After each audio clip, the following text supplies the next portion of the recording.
തൃപ്പൂണിത്തുറ സ്ഫോടനത്തിൽ 329 വീടുകൾക്ക് കേടുപാടുകൾ സംഭവിച്ചതായി കണ്ടെത്തൽ. ഒരു വീട് പൂർണ്ണമായും 6 വീടുകൾ ഭാഗികമായും തകർന്നിട്ടുണ്ട്. നഗരസഭാ എഞ്ചിനീയറിംഗ് വിഭാഗത്തിന്റെ റിപ്പോർട്ട് ജില്ലാ കളക്ടർക്ക് കൈമാറി.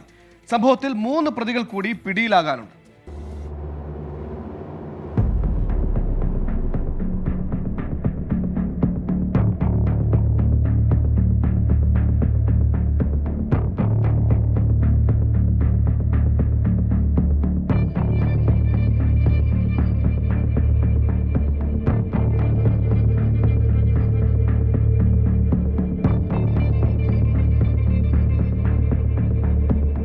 നാടിനെ നടുക്കിയ തൃപ്പൂണിത്തുറ സ്ഫോടനത്തിൽ വൻ നാശനഷ്ടം സംഭവിച്ചതായാണ് കണ്ടെത്തൽ.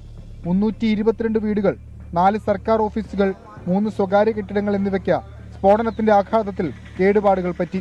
ഒരു വീട് പൂർണ്ണമായും 6 വീടുകൾ ഭാഗികമായും തകർന്നു. 4ഓളം വീടുകൾ വാസയോഗ്യമല്ലെന്നും കണ്ടെത്തലുണ്ട്.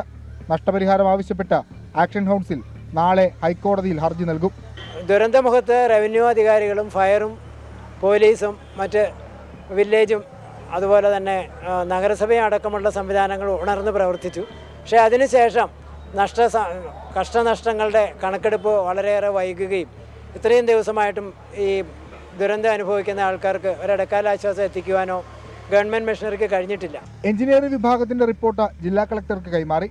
കളക്ടർ സർക്കാരിന് സമർപ്പിക്കും. അപകടത്തിൽ 2 പേർ കൊല്ലപ്പെട്ടിരുന്നു. പരിക്കേറ്റ 3 പേർ ഇപ്പോഴും ചികിത്സയിലാണ്.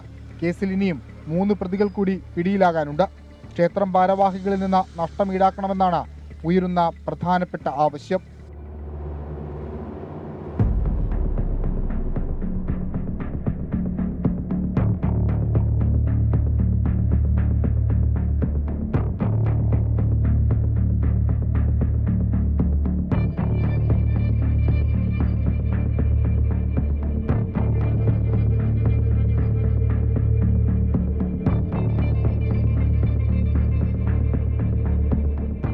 #24 കൊച്ചി.